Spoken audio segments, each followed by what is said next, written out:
Después de que hemos abordado el tema de antropología, las ramas y las subramas que cubre y que de ella derivan otras situaciones, pues existe una pregunta al final, ¿verdad? Dice el origen de la antropología. La pregunta, dice antropológica, es ante todo una pregunta, si realmente existe algo que defina como tal entonces a la antropología y que en un momento determinado no se derive ninguna otra, sino solo se establezca como una sola. Acá nos dice, en términos estrictos, está presente en todo individuo y en todo grupo humano, en la medida en que ninguna de las entidades existe como una forma aislada, sino que todo es un conjunto de referencias que permite la identidad como tal del ser humano. Se establece, dice, la preocupación de aquello que genera las variaciones dentro de la misma sociedad. Para ello está Harold Kuntz, el asombroso, dice, es el pilar del interés por el otro. Entonces acá ya nos está determinando, ¿verdad? Que cada aspecto que comprende la antropología corresponde al mismo ser y que en este vamos a determinar la interacción que va a tener con otras ciencias o con el mismo ser que tiene el humano. Acá entonces dice otro, alter, y son las alteridades las que marcan este constante cambio, esta constante combinación que nosotros hemos hablado. A pesar de los pueblos que comparten esta inquietud en el occidente, por condiciones históricas y sociales particulares, se ha documentado de esta manera que es innegable que Hesiodo y Heródoto, que son los primeros que empiezan a desarrollar dentro de la época intelectual clásica de los griegos, interpreta, dice, estas formas de vida y que en este caso, cuando nosotros vamos a hablar de lo que corresponde al inicio del ser humano, dice que va a regir al origen según el desarrollo que ha tenido cada país, cada pueblo. El ser humano de por sí ha sido siempre migrante, se ha desplazado de un lugar a otro, nuevamente según las condiciones de la historia, establece, ¿verdad? Que unos pues se desplazaron al Ártico, otras a zonas áridas, otro a Occidente, al Oriente, etcétera. De aquí es como nosotros vamos a iniciar a recordar aquellas fases de las que nosotros ya prácticamente memorizadas tenemos, ¿verdad? Cuando empieza a aparecer el descubrimiento de América. Y el descubrimiento de América, si retomamos nosotros a tercero primaria y otras fases, aparece Colón. Y por eso es que vuelve otra vez a recordar esta parte del Áltires o del Alter, en donde vamos a ver cómo el ser humano tuvo un progreso, un inicio y un contacto con otro ser humano. Cuando Colón toma posesión del Nuevo Mundo, dice, la conquista de América constituye un gran hito, es decir, fases de una historia, de la pregunta antropológica moderna. Los escritos perdón, los escritos de Cristóbal Colón y otros navegantes revelan que el choque cultural en el que se vio inmerso este viaje, dice, vamos a establecer otra vez. Recordemos que Cristóbal salió de España por autorización de la reina Isabel y con el apoyo de ella, ¿verdad? Es decir, de la vieja Europa como tal. Es especial, dice, importancia que tuvieron los trabajos y los misioneros indianos en México, Perú, Colombia, Argentina. ¿Qué pasa entonces? Cuando Colón viene, viaja con un grupo pues claro está, de españoles y de otros que eran esclavos. Él viene a conocer ciertos lugares, se empieza a establecer, ¿verdad? Nuevos territorios, nuevas rutas. Cuando viene la última expedición, es cuando empiezan a aparecer acá estos misioneros, de los que hoy nosotros podemos encontrar lo que corresponde a la religión. Dijimos en su momento, ¿verdad?, que la religión compete al cristianismo que se estableció junto con la castellanización en algunas personas mayas aún. De entre ellos destaca entonces Bernardino Dice de Sahagún, quien emplea sus investigaciones un método sumamente riguroso y lega una obra donde existe una separación bien clara entre la opinión eclesiástica y los datos realmente desinformantes. Nuevamente, pues claro está, a la iglesia no le convenía decir, ¿verdad?, que estaban siendo sometidos en esclavitud a toda la población que estaba. Por eso ellos le ponen el nombre, ¿verdad?, de colonización. Y nosotros buscamos la palabra colonización, establece que es como una conquista, ¿verdad? Algo que se llega de manera pacífica, se habla con las autoridades y se empieza a establecer un rubro de sociedad. Pero en este caso no existió, por eso es que se habla, ¿verdad?, de esa contrariedad que se establece como tal dentro de la historia. Aquí dice, con los nuevos descubrimientos geográficos se desarrolló el interés hacia las sociedades que encontraron los exploradores. En el siglo XV, el ensayista francés Montaigne se preocupó por el contraste entre las diferentes costumbres y de los diferentes pueblos. Si nosotros nuevamente lo volvemos a contextualizar, sabemos que los mayas desarrollaban diferentes situaciones religiosas, culturales, políticas, económicas, etc. De ello es que ellos vienen a observar en parte de cómo era o fue en un momento determinado esta sociedad. Cuando ya se instauran ellos como tal, pues cambia toda esta situación y es por ello que volvemos otra vez a retomar el inicio según cada sociedad de cómo el hombre fue evolucionando y cómo el hombre fue adquiriendo algunas de las situaciones. El nuestro se remota a antes de 1500, antes de lo que es la colonización o la invasión o la conquista, como ustedes quieran llamar. Pero como los datos realmente establecen un nuevo estatus social, es ahí donde se marca ya la diferencia. Tenemos entonces que en 1724 el misionero jesuita, dice Lafitau, publicó un libro en el que se comparaban las costumbres de los indios americanos con el mundo antiguo. En 1760, Charles describe el paralelismo en religión africana y del antiguo Egipto. Si nosotros pensamos, cuando vinieron, por ejemplo, los españoles, ellos ya tenían esclavizados a algunas personas y esos esclavos se cree también que eran africanos y que en un momento determinado, cuando viajan a Guatemala o al territorio de América, establecen otro tipo también de cultura específicamente. En 1748, Montesquieu publica El espíritu de las leyes basándose en las lecturas de las costumbres de diferentes pueblos. En el siglo XVII fue común la presencia de los relatores históricos, los cuales, a modo de crónicas, describían las experiencias a través de estos viajes de gran duración a través del mundo. En este caso se puede citar el Estanislao de la Hoz. En el siglo XIX vio el comienzo de viajes emprendidos con el fin de observar otras sociedades humanas. Definitivamente vamos a asociar, ¿verdad?, que el ser humano, para poder tener conocimiento de las culturas, costumbres, el desarrollo de las mismas, pues va a tener que acentuarse en los lugares. Y de ello es que nosotros vemos estos viajes que empiezan a desarrollar cada uno de ellos. Aparte, yo siempre trato de realizar una gamificación en el sentido de que lo que hemos visto en otro curso lo tengamos presente acá.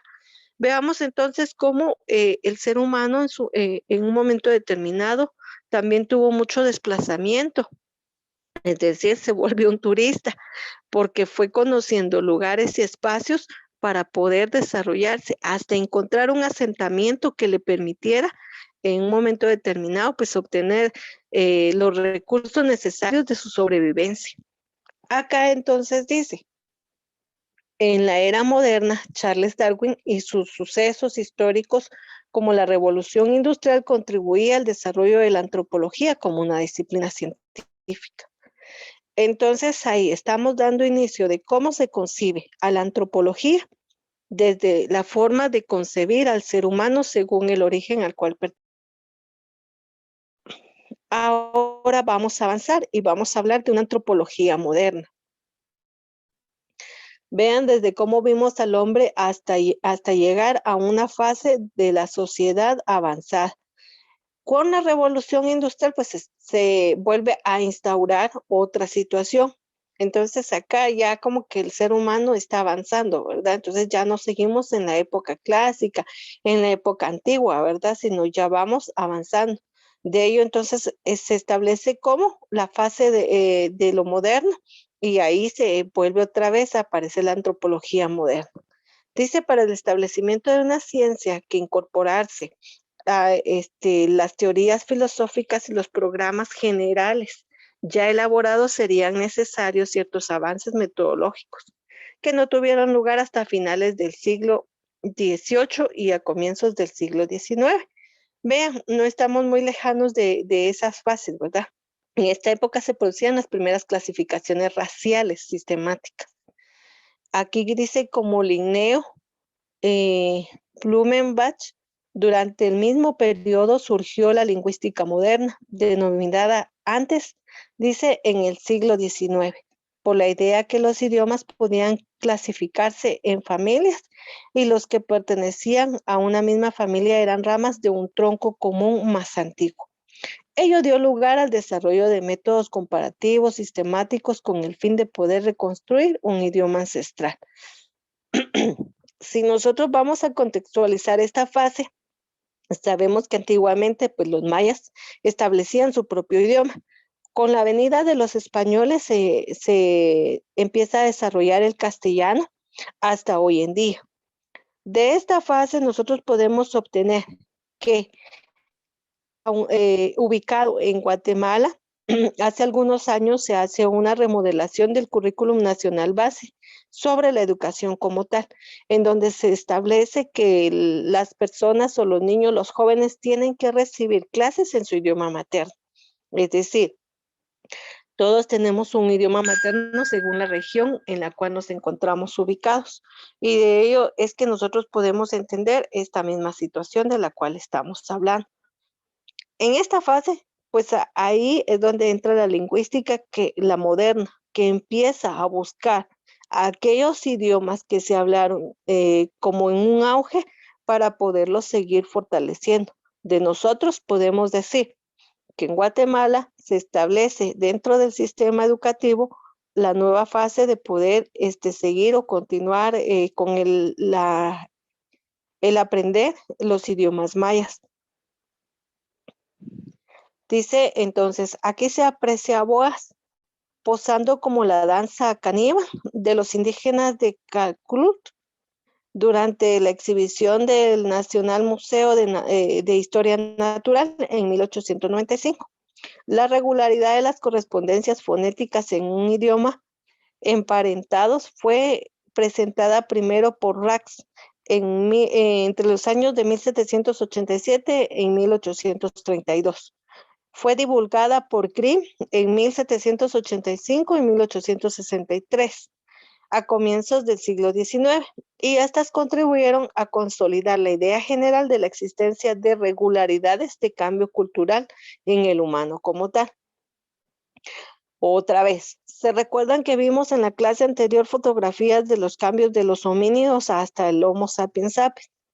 Dijimos también en su momento que no tenía un lenguaje como tal, del cual nosotros solo encontramos esta fase, los pequeños fragmentos reconstruidos de los historiadores según las situaciones arqueológicas y antropológicas que podemos ubicar de ellos. Acá dice que otro descubrimiento realizado en este periodo de manera importante fue el desarrollo humano, y le otorgaron, dice, una legitimidad a la idea del progreso cultural gradual. Es decir, si ya habíamos pasado por una transición de una fase de la sociedad para pasar a una fase moderna, a una fase actual, entre ellos encontramos registros que van a establecer cómo el ser humano ha venido desarrollándose. Acá entonces nos vuelve a mencionar, dice, podríamos establecer, por ejemplo, del periodo paleolítico O sea, ¿qué encontramos de ese periodo? Del periodo contemporáneo, los mamíferos y algunos que ya fueron, algunas razas de animales que ya fueron extintas. Entonces, de esa forma es como el ser humano empieza a visualizar a la antropología, aquellas áreas que vienen a conformar una sola y que va de fase en fase. Es como cuando nosotros elaboramos una línea de tiempo, vamos a poder observar el inicio hasta la actualidad de cómo se establece. Aquí dice la antropología comienza a adquirir un rango de disciplina científica independiente y se crean las primeras sociedades etnológicas y antropológicas en Inglaterra, en Francia y Alemania. Y por último dice la palabra culur adquiere el sentido técnico que reviste en la actualidad el término que posteriormente se ha introducido en el habla inglesa por Taylor en su obra clásica La cultura primitiva, Primitive Culture, publicada en 1871 y detalla, dice, la evolución cultural humana. No solamente dijimos entonces que va a ser una evolución del humano, sino como tal el estudio que se hace a él desde el punto de vista antropológico. El código de ética y política antropológica. Cuando nosotros nos vamos a referir a un código y establecido en ética, quiere decir bases fundamentales o pilares fundamentales sobre el cual nosotros vamos a establecer una situación. Dice logo de Asociación Americana de Antropología, algunos problemas éticos surgen de la sencilla razón que los antropólogos tienen más poder que los pueblos que estudian. Se ha argumentado que esta disciplina es una forma de colonialismo en los cuales los antropólogos obtienen un poder de expresar a los sujetos, de lo que ellos puedan observar, de lo que ellos puedan experimentar, de lo que ellos puedan estudiar. Es como ellos van generando la historia de una ciudad. Por eso a veces surgen esas contradicciones de encontrar una práctica, de encontrar un rasgo real a solamente escuchar a oídas lo que realmente sucedió. Es por ello que se establece que ellos tienen más poder. ¿Por qué situación? Porque nosotros hemos estudiado solo de los escritos que ellos nos han dado. Nosotros conocemos nuestra historia, por ejemplo, de Guatemala, según los escritos que ellos han realizado, pero que nosotros realmente verifiquemos esa historia y lleguemos a descubrir en realidad qué fue lo que pasó, pues definitivamente no existe. Viene acá nuevamente el ejemplo que siempre les había mencionado en años anteriores y nos decían en la primaria, y vino Tecumán, pero como él era una persona ignorante, creyó que golpeando al caballo iba a matar al hombre. O sea, eso no existía. Pero más sin embargo, así fue como nos vendieron la historia. Y nos hicieron pensar y creer que los mayas eran personas que desconocían de muchas situaciones. Entonces acá, ¿por qué se establece un código de ética? Porque lo que nos puedan vender como historia es lo que nosotros vamos a adquirir y vamos a comprar. Y con esto hay que tener mucho cuidado, porque nuevamente pueden surgir teorías, pueden establecerse teorías nuevas, refutar algunas teorías o implantarse teorías nuevas, de las cuales nosotros nos quedamos en esta fase, establecerlas como algo verídico, como algo verdadero. Si a nosotros nos dicen, miren, esa teoría fue abolida porque no tiene este fundamento y se descubrió tal cosa, y nosotros decimos muy bien. Pero si nos dicen, esa teoría es la plena, pues nosotros continuamos y decimos muy bien. ¿Por qué situación? Porque eso es lo que nosotros hemos encontrado como parte de la antropología. Son instauraciones que nos han dado, que nos han vendido y nos han dicho que así es como se ha desarrollado. Entonces, sobre eso es que nosotros encontramos entonces este código de ética en relación a la antropología. ¿Alguna duda, Elena? No, señor, todo está claro. Muy bien, entonces vamos a dejar hasta aquí la clase.